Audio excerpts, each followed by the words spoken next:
So today we'll be getting into some topics involving Roman Reigns, Bray Wyatt, the women's division, and much more. Let's start things off with a quick update from the women's division over on SmackDown. SmackDown opened up with another interaction between Charlotte and Sasha Banks. Charlotte alluded to some of the things that happened last week and talked about how she's running SmackDown now, which led to Sasha Banks coming out and confronting her.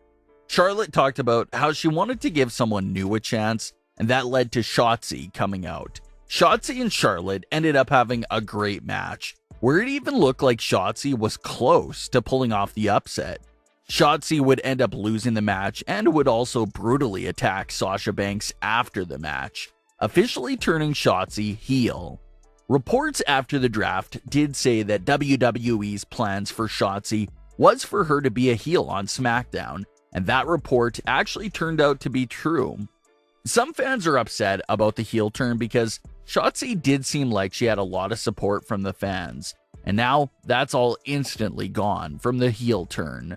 Shotzi explained her actions on Talking Smack and had this to say, quote, "I'm fed up, plain and simple. I'm fed up.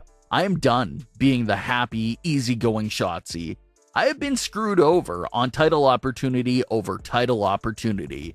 My tag partner left me. I came here just wanting to have fun. Well, you know what? I haven't had fun in a really long time. So there's just one thing left to do. Sasha was my breaking point, and now she's my target. I'm not letting anyone walk over me anymore. I'm running over everywhere in my way." End quote. So, even though some fans are disappointed with the heel turn and wished she stayed babyface, you could see some great explanation for the turn. Clearly, the character is going through a lot. Shotzi just lost her tag team partner out of nowhere.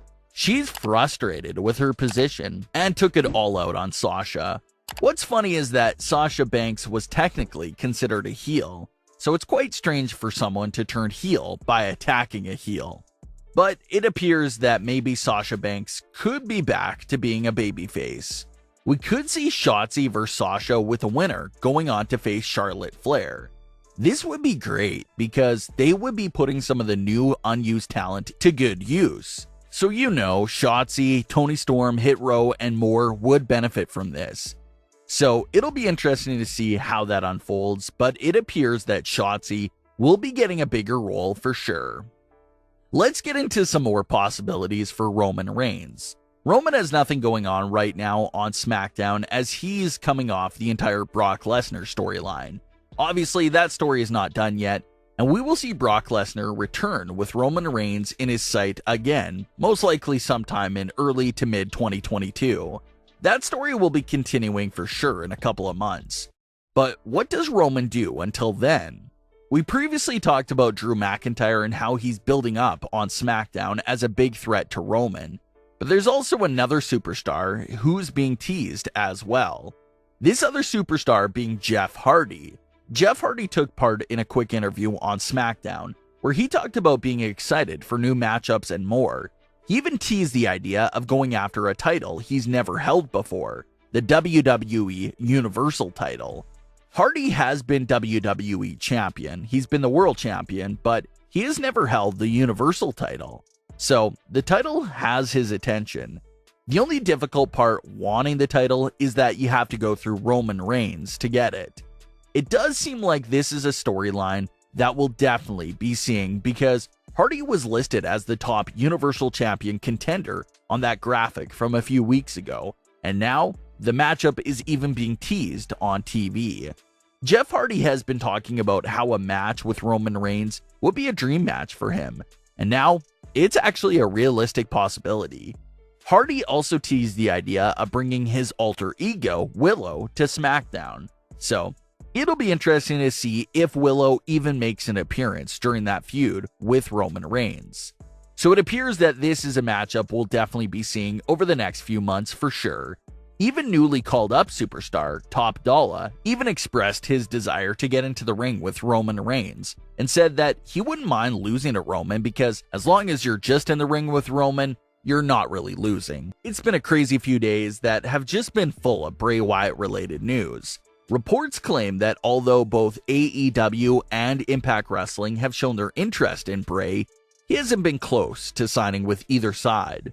Where Bray has allegedly been at, though, is Hollywood. Reports claim that Bray was in Los Angeles recently to just pitch some ideas for some Hollywood projects. And this is something that a lot of people were discussing after his release. They were saying that his creative mind and all these ideas he had was just too good for pro wrestling, and he should take his ideas to a Hollywood writer and producer. And it appears that this is one of the things that Bray Wyatt is actually working on. So that's very exciting as well. Like we talked about, there's only so much time Bray could get on a wrestling program to tell the story of his character. It's most likely not enough time to tell the story in great detail, but a Hollywood project based on his characters and his thoughts would be great, and he'll be able to get into as much detail as he wants. A movie based on a character on The Fiend has been something that's been discussed a handful of years now, even while Bray was with WWE. But now that Bray has no ties to WWE, he can really work with whoever he wants and bring this project to life in whatever way he wants. That wasn't the only topic regarding Bray Wyatt this week. A report also came out, allegedly from a WWE source, that slammed Bray Wyatt and said that he deserved to be fired, and that anyone that was his employer would feel the same way and want to fire him as well. They also said his behavior and backstage antics was an issue as well. It's unknown who said this, but it's obviously coming from someone who strongly stands with WWE, and someone who seems like they wanted to devalue Bray Wyatt as he officially enters free agency. Bray Wyatt directly responded to the report on Twitter with a gif of The Rock rolling his eyes and said, "Now that we have Johnny and Bruce's opinion, I would like to share mine soon. Hashtag Cult of Windham." Johnny and Bruce are two of WWE's biggest backstage personalities and producers, so that's who Bray was referring to. As far as what Bray was doing that they didn't like, it's reported that Bray was simply standing up for his characters and his creations.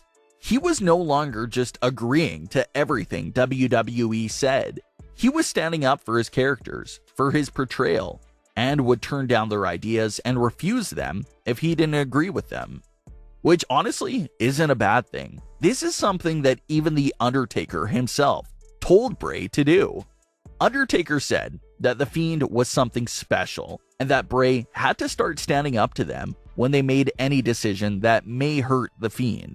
So it looks like Bray started to follow that advice, and WWE saw him as being difficult to work with, since he wasn't a complete yes man to everything that they pitched to him anymore. So that's one of the reports and rumors about what Bray Wyatt was doing that was seen as so bad to them. Obviously, Bray hasn't said a word on the entire situation, but you know that it has to be coming soon. So, as of right now, we've only heard one side of the story so far, and that was WWE's side. Now we have to wait for Bray Wyatt to speak, because we'll most likely get a better picture of what was going on behind the scenes once Bray decides to tell his side of the story. But what are your thoughts on today's stories? Leave your comments, don't forget to subscribe with all notifications on, and leave a like if you enjoyed. Thanks for watching, guys.